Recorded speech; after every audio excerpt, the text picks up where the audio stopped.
Kashimpur high security কেন্দ্রীয় কারাগারের jail super Subrata Kumar বালার দুর্নীতি। দেওয়া হচ্ছে না পানি, শীতবস্ত্র, মশারি, চিকিৎসা। বিপাকে বন্দীরা।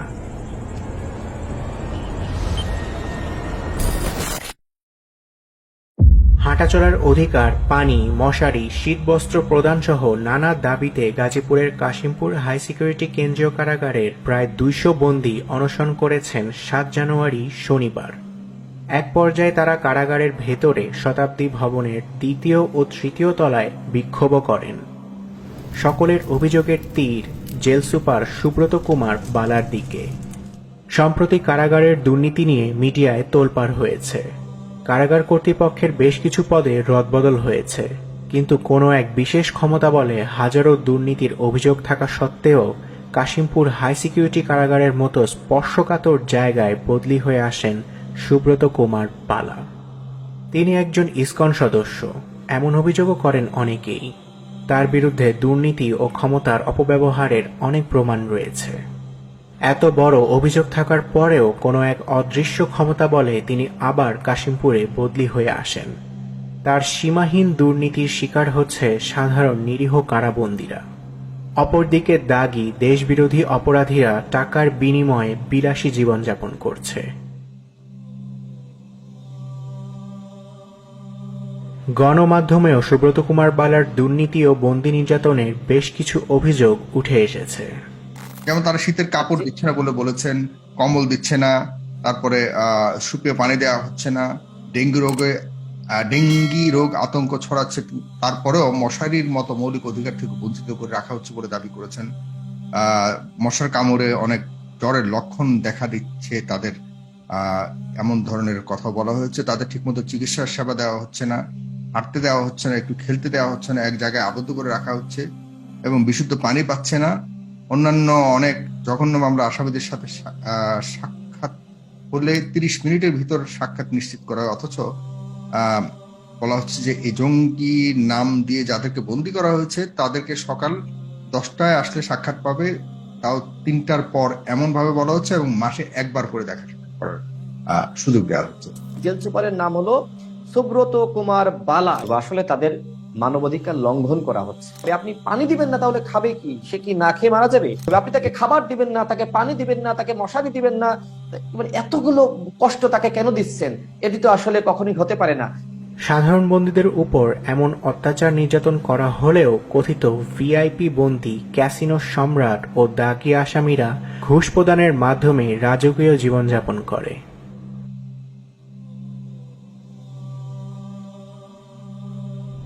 অত্যাচারের ব্যাপারে জানতে চাইলে জেল সুপার সুব্রত কুমার বালা বলেন, চিহ্নিত জঙ্গি, সন্ত্রাস বিরোধী ও ফাঁসির দণ্ডপ্রাপ্ত আসামিরা এ কারাগারে বন্দী।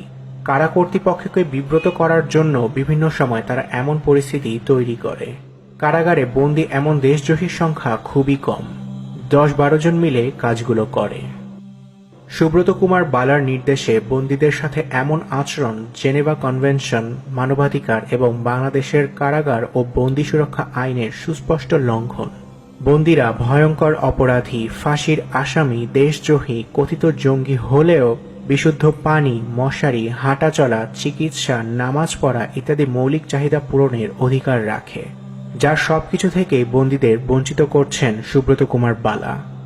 অধিকন্তু বন্দীদের অনেকেই সাজাপ্রাপ্ত আসামি নয়, তারা অভিযুক্ত বন্দী।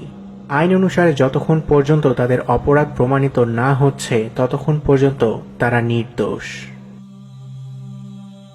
বন্দীরা যে ক্যাটাগরিতেই হোক না কেন, তাদের ন্যূনতম সুবিধা ও সেবা প্রদান নিশ্চিত করা জরুরি বলে মনে করছেন মানবাধিকার কর্মী নূর খান লিটন। তিনি জানান, শীতের মধ্যে বন্দীদের শীতের কষ্ট দেয়া কোনো শাস্তিমূলক ব্যবস্থার মধ্যে পড়ে না। এজন্য তাদেরকে চাহিদা মতো শীতের কাপড়, নিরাপদ খাদ্য, পানি সময় মতো দেয়া জরুরি। হাই রিস্ক আসামিদের রাখার জন্যই কাশিমপুর কারাগারটি আলাদাভাবে যথাযথ নিরাপত্তা নিশ্চিত করে তৈরি করা হয়েছে। সেই কারাগারের ভেতরে আবার বিশেষ ব্যবস্থা রাখার যৌক্তিকতা নিয়ে তিনি প্রশ্ন তোলেন।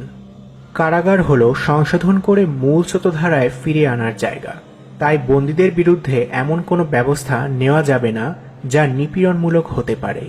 এই জেলখানা তৈরি হয়েছে হাই রিস্ক আসামিদের জন্য, সেখানে আবার আলাদা ব্যবস্থা কেন? বাংলাদেশের বর্তমান রাজনৈতিক বাস্তবতায় নির্যাতনের এক হাতিয়ার হল জঙ্গি উগ্রবাদী ট্যাগ।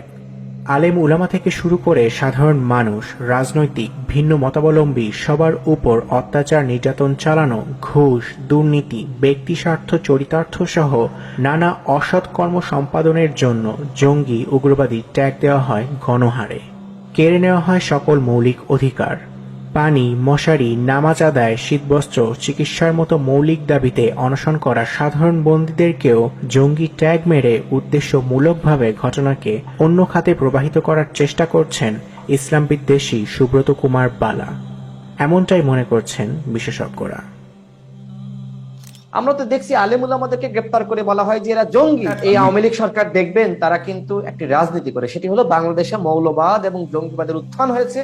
এই মৌলবাদ এবং জঙ্গিবাদ দমন করার জন্য আওয়ামী লীগ সরকারকে ক্ষমতায় রাখতে হবে এবং এই পশ্চিমা বিশ্বগুলোকে তারা এটি বোঝাতে চায়। পশ্চিমা দেশগুলোর মনোযোগ আকর্ষণ করার জন্যই তারা এই জঙ্গিবাদ, এই মৌলবাদের রাজনীতি করে থাকে।